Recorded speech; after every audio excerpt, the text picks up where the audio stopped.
Hello everybody, this is Maniac4bricks, and I'm here with some of my little known facts about Maniac4bricks as a YouTube channel and as a LEGO collector. Number 1.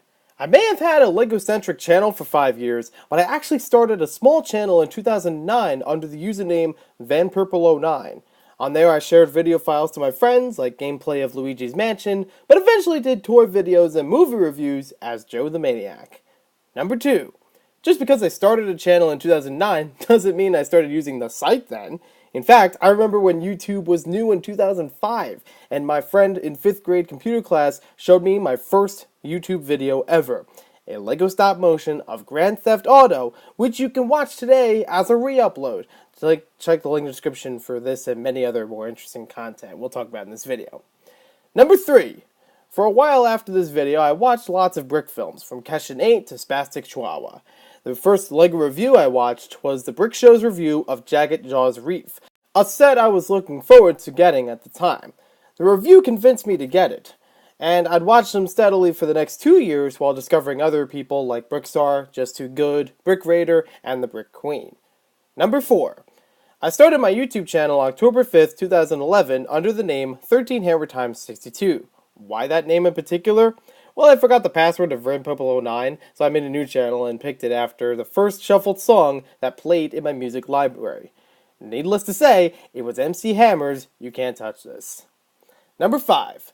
My first video on YouTube under 13 Hammer Times 62 was a school project for my Italian class, making a modern adaptation of the classic The Magic Flute with Italian speech, in a very shortened version. In a way, it was my first face reveal, but there really wasn't an audience to reveal it to as it was for a school project. Number 6. I chose the Alpha Team Robot Diver set as my first LEGO review because I wanted to try something simple and easy to analyze while having the main LEGO set components, a minifigure, a build, and play features. That same day, I also uploaded other LEGO set reviews directly from my iPod Touch 4th generation, no editing whatsoever. Number 7. The day I started making a LEGO channel was also the same day and roughly the same time that I started having a 1x5. I won't go into the details, but she knew I was really into LEGO before we started dating. And while times have changed, the channel goes on. Number 8. My first shout out on YouTube was from the Goku04. A few months after I started making videos regularly, the Goku04 was a fan and a cool K-Fall to talk to. So cool that I had my first face reveal in a LEGO video in an interview he conducted over Skype on his channel. The video is unlisted, but I have the link to it in the description, so you get exclusive sneak peek at that video. Number 9. My sig fig was made prior to the LEGO movie when I was still able to have a webpage on LEGO.com. During the early 2000s, kids could have a cool page to display mocks and play games fully customized with their own avatar before My LEGO Network came into the picture. My avatar looks a lot like my sig fig of today, but instead he had tan pants from the 7410 Jungle River set from Orient Expedition.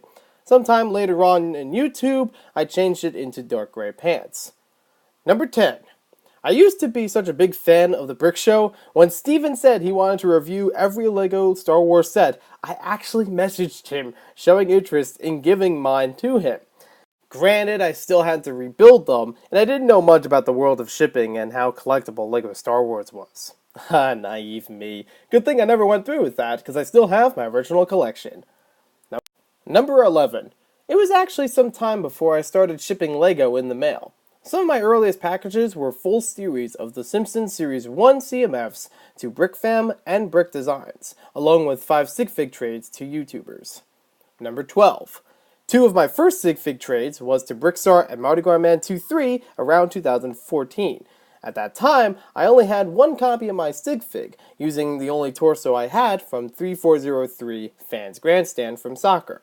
So I created an alternate sig fig using the same parts but with a Johnny Thunder torso, because I had a bunch of those available. For the life of me, I can't remember who those other 3 people were I started trading with, but if you were one of them who got my Thunder alternate in a sig fig trade around 2014, let me know in the comments. I'd be happy to jog my memory. Number 13. The combination of parts for my sig fig was by coincidence matching the design of one of the Time Twisters minifigures, and I fully embrace it. The Time Twisters were the theme from the 90s that had time machines to travel into the LEGO past. I like my design because it reminds me of how often I travel into the LEGO past, usually 90s or older, to find cool LEGO stuff. Some more you might see on this channel. Number 14. In 2015, I wanted to open the door to some new videos with refreshing ideas about LEGO outside of reviews. I had a series in which I daily reviewed LEGO commercials, and a flashback series with some LEGO mementos I grew up with or made myself. The idea for commercial reviews came from the Nostalgia Critic, who would marathon tons of commercials from the 80s and 90s and review them comedically. Number 15. Fridays with 13 Hammer Times 62, my weekly vlog series, was actually inspired by PewDiePie, who had a similar style called Fridays with PewDiePie, back when I used to watch his Amnesia Let's Plays. Number 16.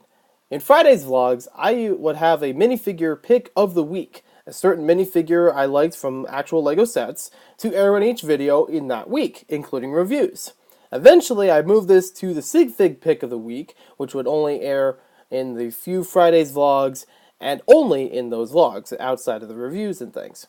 Some of the earliest shoutouts were Brick Designs and Bricks for Chris. Number 17.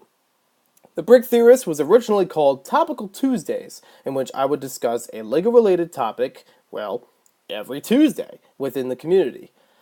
The idea was never recorded, but my first video was going to be about BOGO types of deals, in, buy one, get one kind of things. And I still have the footnotes for it in a notebook. I think the Brick Theorist was a much better direction. Number 18.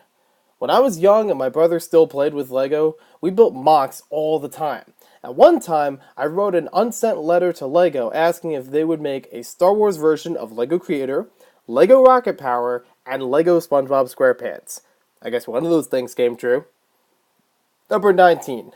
When my brother was big into LEGO Rock Raiders, he asked me to help him find the pieces to rebuild the sets, as well as build the in-game models like the teleportation pad.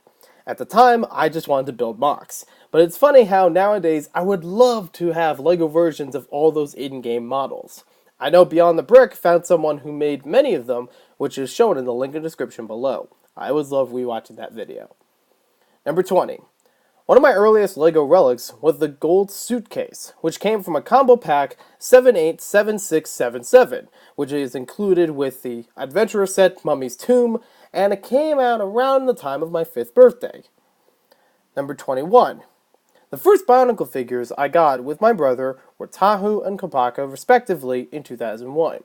I still remember the Toys R Us we went to, which turned into an LA Fitness many years later. We kept up the tradition of each Bionicle wave getting the red and white figures first, but still caught up with most of the other ones later on. Well, for a little while, at least.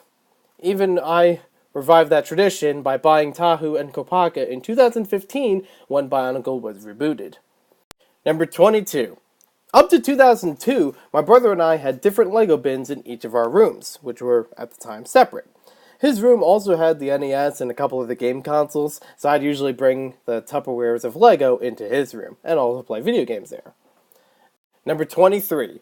Even though I bought Bionicle books when I was young and the theme was still very active, I actually never read them until 2016. Up to that point, I got my Bionicle fill from the figures, comics, and the movies, with a few gaps I overlooked. Number 24. My first 5 collectible minifigures were from Series 1, Super Wrestler, Cowboy, Cheerleader, Spaceman, and the Magician.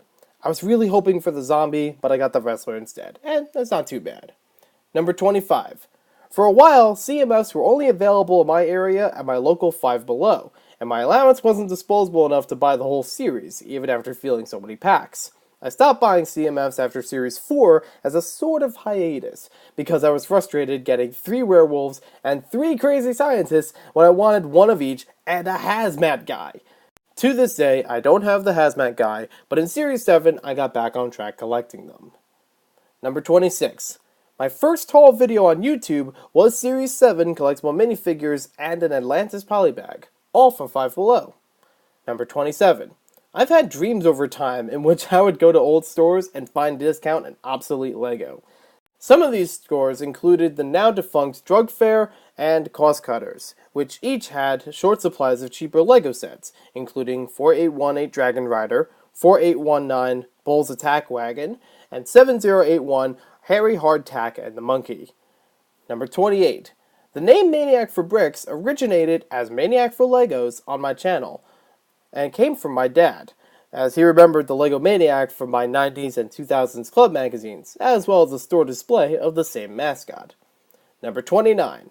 I didn't consider the thought of reselling Lego until after my infamous 98th haul, in which I received pounds of Lego for free from work.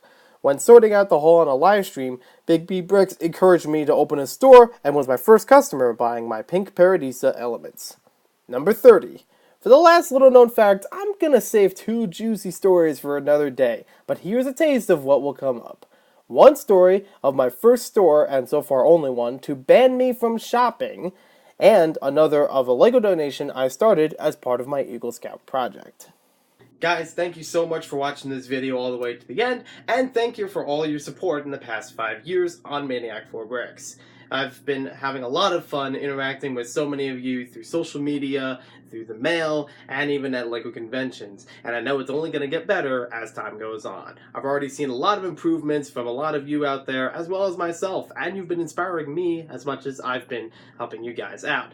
So, I'm really looking forward to doing a lot more. Hopefully we'll get the Beach Town going in this month, and we'll have a couple other videos coming out soon, so be sure to stay subscribed or at least follow me through all the socials so you can get updates on when those videos appear. We'll see you next time with more videos, and have a great weekend.